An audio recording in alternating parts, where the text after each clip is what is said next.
Meeting Street was founded in 1946, and this is my 46th year here. Meeting Street is 67 years old, and right at this minute, I'm still 67. The families have been wonderful. I mean, I was looking through some stuff a couple of weeks ago that I have. A lot of them have, you know, over the years have written notes when you're finishing up with them, and some of those are just, they're the most heartwarming messages to have. In addition to the kids, the families, and the staff, what's kind of kept me here is just what we as Meeting Street have to offer. I've loved it. I mean, I'm just really, I get really involved with the families.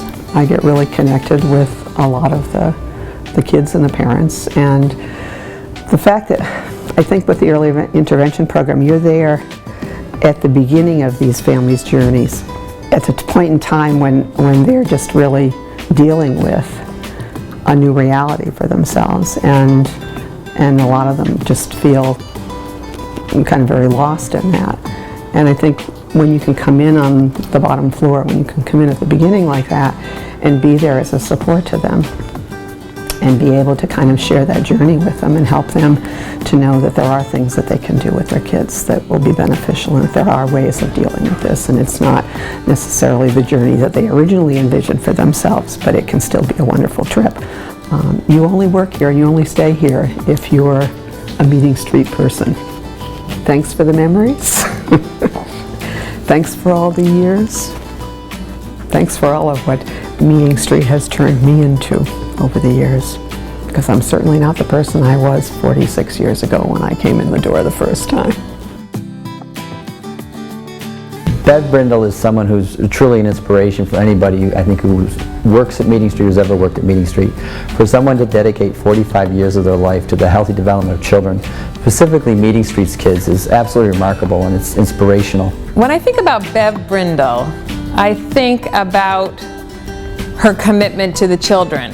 And the reason I say that is when she broached the subject of retirement with us, she said, "Oh no, I can't do it that date because so-and-so will still be needing some help. And no, it can't be that month because I'm really working with a tough client and I'd like to see that family through this."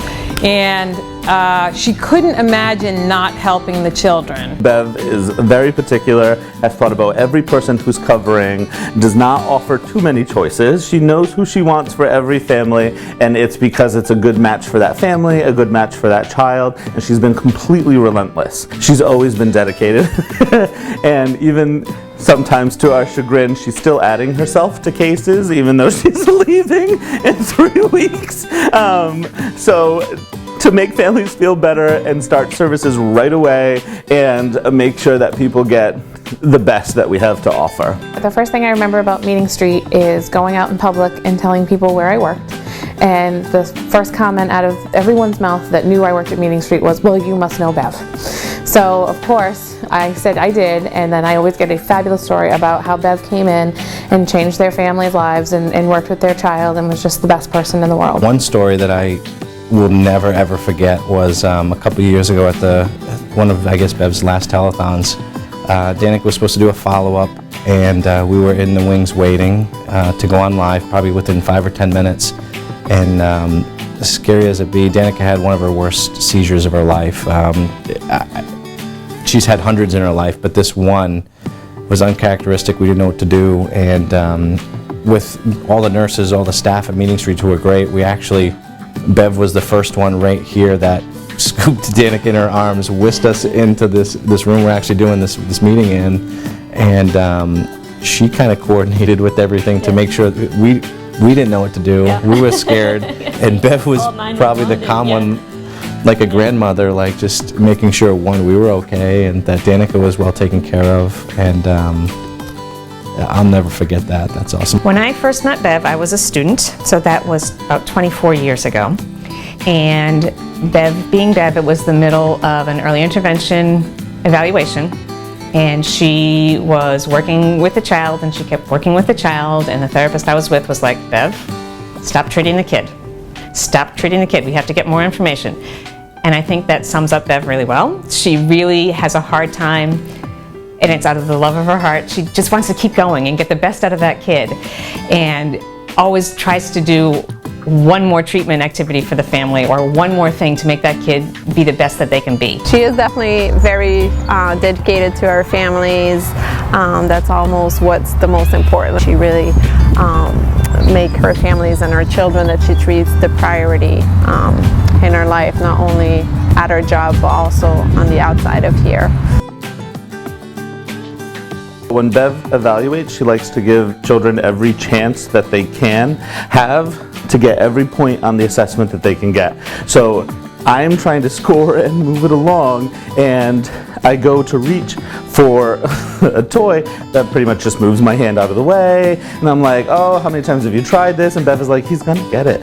Just relax. So at the end of the evaluation, there's literally a little baby sitting on top of a pile of toys, and Bev is just like, he's gonna get this. And I, the whole time, had been trying to just keep it rolling and moving it along. And at the end of the evaluation, it really taught me, you know, just the time it takes and getting to know the child and really giving them every opportunity to shine was a much greater lesson than moving quickly or trying to get an evaluation done or thinking about the next thing I had to do. I will say I will miss Bev terribly. I've learned a lot from her, both from a treatment standpoint and how to interact with families and kids. And I will really miss the peppermint bark at Christmas time. Bev's dedication to Meeting Street, she definitely has a passion for working here. She, I think, feels how much she's made a difference in these families' lives, and that's what she's thrived off of all this time. Bev turned into like another grandparent to Danica, but she pushed her, and she made her do a lot of things that Dawn and I don't think ever thought she'd be able to do. It was, we're going to see what we can get from her, and we're going to keep pushing until she doesn't give us any more, and we're not going to give up.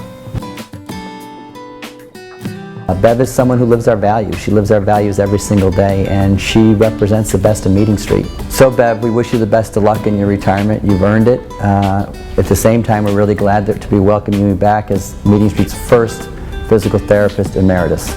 We know that it's not really goodbye to Bev Brindle, it's just see you later. So Bev, I'm sure we'll probably see you more around now than before you retired, but we'll be happy to see you every time you come. So good luck, and we look forward to still working with you. I hate to say it, but she's been here longer than a lot of us have been alive. Bev, good luck to you. I hope you get everything that you wish for in your retirement and come back soon. So I want to wish you best of luck, Bev. I'm really glad that you'll get to enjoy life outside of work. Congratulations, Bev. Enjoy your house on the Cape. It's been a long time coming, and hope to see you back sometime, but not as often, so that you can really, really, really enjoy your retirement, because you really, really, really deserve it. Thank you so much from the bottom of our hearts, and you know, I hope to see you around the campus, and wish you the very best in whatever is next in your life. Good luck, enjoy.